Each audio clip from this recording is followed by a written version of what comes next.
Multirole combat aircraft এবং attack helicopter সহ অন্যান্য প্রয়োজনীয় সরঞ্জামাদি দ্রুত অন্তর্ভুক্তির জন্য আমাদের জোরদার প্রচেষ্টা অব্যাহত রয়েছে। बांग्लादेश अस्सलामुअलैकुम वीवर, फिर से बांग्लादेश की एयरफोर्स की हम बात करने वाले हैं। मल्टी रोल फाइटर जेट और मल्टी रोल हेलीकॉप्टर जो हैं वो इंशाल्लाह बहुत जल्द बांग्लादेश की एयरफोर्स में ऐड होंगे। आज जो हम आप लोगों के साथ वीडियो क्लिप शेयर करने वाले हैं वीवर, वो बहुत ही ज्यादा इंपॉर्टेंट है, उसको एंड तक लाजमी वॉच करना है। तो without wasting the time video को स्टार्ट करते हैं। মাল্টিরোল কম্ব্যাট এয়ারক্রাফট এবং অ্যাটাক হেলিকপ্টার সহ অন্যান্য প্রয়োজনীয় সরঞ্জামাদি দ্রুত অন্তর্ভুক্তির জন্য আমাদের জোরদার প্রচেষ্টা অব্যাহত রয়েছে। বাংলাদেশ বিমান বাহিনীতে বড় ধরনের পরিবর্তন আনতে ব্যাপক কার্যক্রম শুরু করেছে প্রতিরক্ষা দপ্তর। বিষয়টি নিশ্চিত করেছেন বিমান বাহিনীর প্রধান এয়ার মার্শাল হাসান মাহমুদ খান। তিনি তার সাক্ষাৎকারে আরও বলেন, বর্তমান বিশ্বে যুদ্ধের জন্য বিমান বাহিনীর শক্তি খুবই গুরুত্বপূর্ণ। তাই উপস্থিত সবার উদ্দেশ্যে নিজেদের পরবর্তী পরিকল্পনা সম্পর্কে তুলে ধরেন। বিমান বাহিনীর জন্য দ্রুত মাল্টিরোল যুদ্ধ বিমান এবং অ্যাটাক হেলিকপ্টার ক্রয়ের আলোচনা এগিয়ে নিচ্ছে বাংলাদেশ। এটি বর্তমানে বাংলাদেশ বিমান বাহিনীর অগ্রাধিকার বলে নিশ্চিত করেছেন। এছাড়াও প্রয়োজনীয় সরঞ্জাম এবং সমরস্ত্র কিনতে দ্রুত কার্যক্রম চালিয়ে যাচ্ছে। এক্ষেত্রে আকাশ প্রতিরক্ষা ব্যবস্থা এবং রাডার সিস্টেম অন্যতম। বাংলাদেশ প্রায় ২০ বছর পার্শ্ববর্তী দেশের আপত্তি থাকায় প্রতিরক্ষা সেক্টরে আধুনিকায়ন করেনি। বর্তমানে রাজনৈতিক পট পরিবর্তন হয়েছে, ফলে পার্শ্ববর্তী দেশটি হুমকি দিচ্ছে। এমন অবস্থায় বাংলাদেশ নিরাপত্তা ঝুঁকিতে রয়েছে। সুতরাং দ্রুত সামরিক শক্তি বৃদ্ধির জন্য কাজ শুরু করেছে অন্তর্বর্তীকালীন সরকার। সাম্প্রতিক সময়ে ৩ বাহিনী প্রধানের বক্তব্য তাই প্রমাণ করে। এছাড়াও সরকারের একাধিক উপদেষ্টা প্রতিরক্ষা সেক্টরে বাজেট বৃদ্ধির জন্য প্রস্তাব দিয়েছেন, যার ফলে দীর্ঘদিন অবহেলিত থাকা বাংলাদেশ বিমান বাহিনী তার কাঙ্ক্ষিত সমরস্ত্রগুলো শীঘ্রই যুক্ত করার সিদ্ধান্ত নিয়েছে। মাল্টিরোল যুদ্ধবিমানের কথা ১ সপ্তাহ পূর্বে নিশ্চিত করেছিলেন বিমান বাহিনী প্রধান। এক্ষেত্রে যুক্তরাষ্ট্র অথবা চীনের যুদ্ধবিমান কিনবে বাংলাদেশ বিমান বাহিনী। পাশাপাশি ফ্রান্সের বিষয়টি বিবেচনা করা হচ্ছে। নতুন করে এই তালিকায় যুক্ত হলো অ্যাটাক হেলিকপ্টার। বাংলাদেশ বিমান বাহিনীর জন্য ৮টি অ্যাটাক হেলিকপ্টার প্রথম ব্যাচে ক্রয় করা হবে। এ বিষয়ে ইতিমধ্যে টেন্ডার দিয়েছে প্রতিরক্ষা দপ্তর। ২০২৩ সালে রাশিয়ার MI-28 অ্যাটাক হেলিকপ্টার নির্বাচন করা হয়েছিল। পরবর্তীতে তা বাতিল করা হয়, কারণ যুক্তরাষ্ট্র নিষেধাজ্ঞা আরোপ করায় বাংলাদেশের পক্ষে রাশিয়ার অ্যাটাক হেলিকপ্টার ক্রয় করা সম্ভব নয়। বাংলাদেশে রীতিমতো অ্যাটাক হেলিকপ্টার কিনতে ওপেন টেন্ডার দিয়েছে।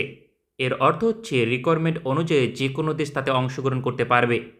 পূর্বে রাশিয়া এবং যুক্তরাষ্ট্র অংশগ্রহণ করেছিল। সেই প্রতিযোগিতায় প্রথম হয়েছিল যুক্তরাষ্ট্রের অ্যাপাচি অ্যাটাক হেলিকপ্টার।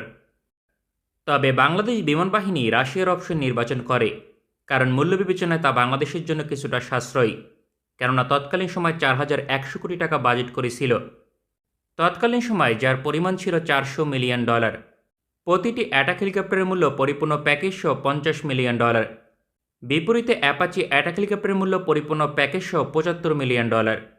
সুতরাং নতুন প্রচেষ্টায় যুক্তরাষ্ট্রের অ্যাটাক হেলিকপ্টারকে অগ্রাধিকার দেবে প্রতিরক্ষা দপ্তর, কারণ যুক্তরাষ্ট্রের সাথে সামরিক সম্পর্ক ঘনিষ্ঠ হচ্ছে।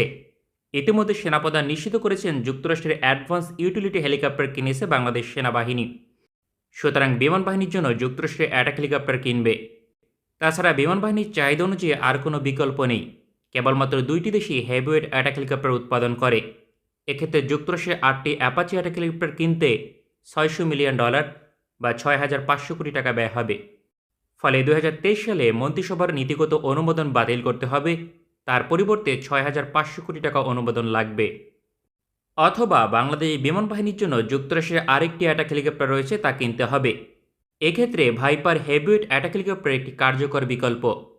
বাংলাদেশের এজন্য বাজেট বৃদ্ধির কোনো প্রয়োজন হবে না, কারণ AS-1J ভাইপার অ্যাটাক হেলিকপ্টারের মূল্য $৫০ মিলিয়ন প্লাস মাইনাস। সাম্প্রতিক সময় চেক রিপাবলিক এই অ্যাটাক হেলিকপ্টার কিনেছে ৪টি, যার আর্থিক মূল্য $২০৫ মিলিয়ন। সুতরাং সবকিছু ঠিক থাকলে মোটামুটি নিশ্চিত করে বলা সম্ভব বাংলাদেশ বিমান বাহিনী যুক্তরাষ্ট্রের ভাইপার অ্যাটাক হেলিকপ্টার যুক্ত করবে। প্রথম ব্যাচে ৮টি, পরবর্তীতে অতিরিক্ত আরও ৪টি অন্তর্ভুক্ত হবে। বিমান বাহিনীর মতো একই পথ অনুসরণ করবে বাংলাদেশ সেনাবাহিনী। বাংলাদেশ সেনাবাহিনীর একাধিক মিশনে অ্যাটাক হেলিকপ্টার প্রয়োজন হয়। বিষয়টি ২০২১ সালে একটি সাক্ষাৎকারে তৎকালীন সেনাপ্রধান নিশ্চিত করেছিলেন। পাশাপাশি উল্লেখ করেছিলেন বাংলাদেশ সেনাবাহিনীর জন্য অ্যাটাক হেলিকপ্টার কিনতে সরকারের নিকট আবেদন করবে। দীর্ঘ সময় পর এ বিষয়ে নীতিগত সিদ্ধান্ত হয়েছে এবং কার্যক্রম শুরু করেছে বাংলাদেশ সেনাবাহিনী। বর্তমান সেনাপ্রধান জেনারেল ওয়াকারুজ্জামান চলতি সপ্তাহে নিশ্চিত করেছেন বাংলাদেশ সেনাবাহিনীতে অ্যাটাক হেলিকপ্টার যুক্ত করতে কাজ শুরু করেছেন। ভবিষ্যতে বিমান বাহিনীর পাশাপাশি সেনাবাহিনীও অ্যাটাক হেলিকপ্টার অপারেট করবে। তবে কতগুলো অ্যাটাক হেলিকপ্টার সেনাবাহিনীর জন্য ক্রয় করবে তা নিয়ে কোনো তথ্য এখনও প্রকাশিত হয়নি। ধারণা করা যায় 6 থেকে 8টি অ্যাটাক হেলিকপ্টার বাংলাদেশ সেনাবাহিনীতে অন্তর্ভুক্ত হবে।